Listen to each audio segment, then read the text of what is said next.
Alors, punir les responsables de crimes à l'échelle internationale est un effort louable. Pourtant, de nombreux pays africains se sont récemment ligués contre cette institution.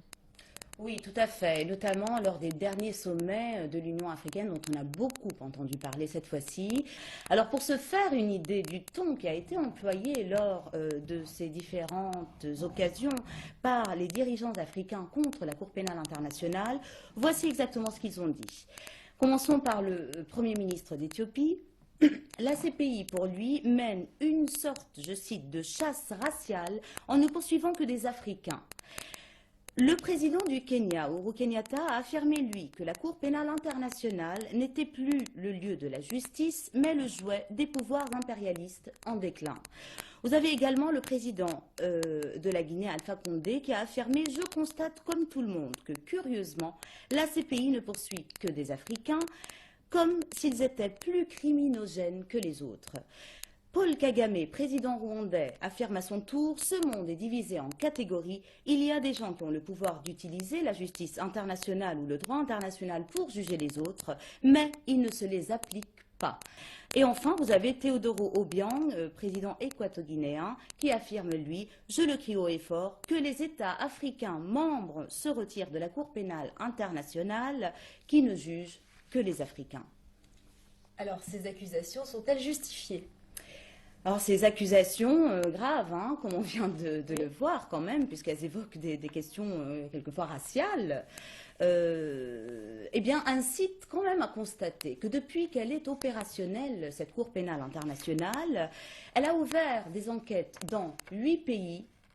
Force est de constater que ces 8 pays sont des pays africains. Voici le détail des affaires en cours dans cette CPI. D'abord, les affaires qui ont été référées par les États.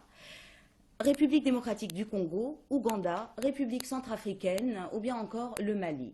Vous avez ensuite les affaires qui ont été référées par le Conseil de sécurité de l'ONU. Il s'agit ici du Darfour et de la Libye.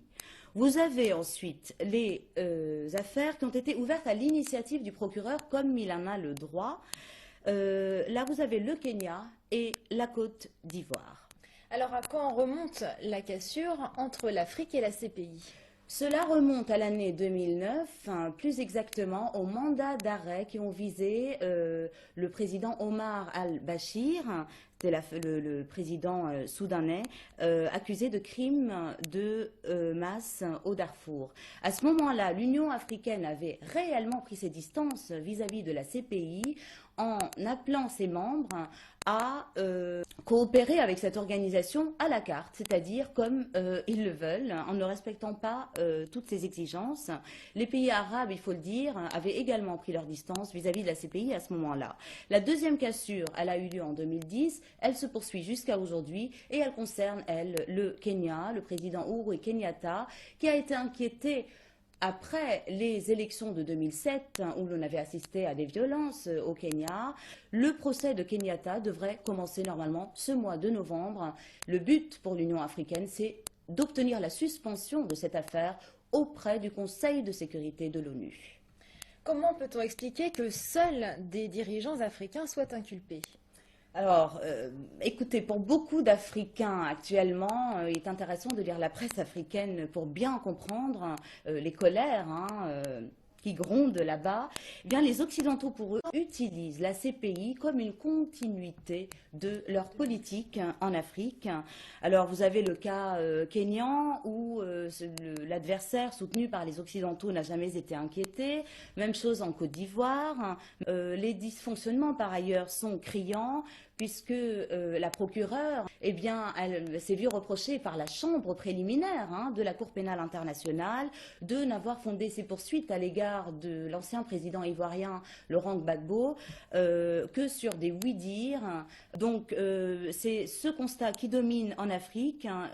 La CPI donne l'impression de choisir ses cibles et à l'appui de ce constat, une autre réalité, les Occidentaux n'ont jamais été inquiétés par cette institution.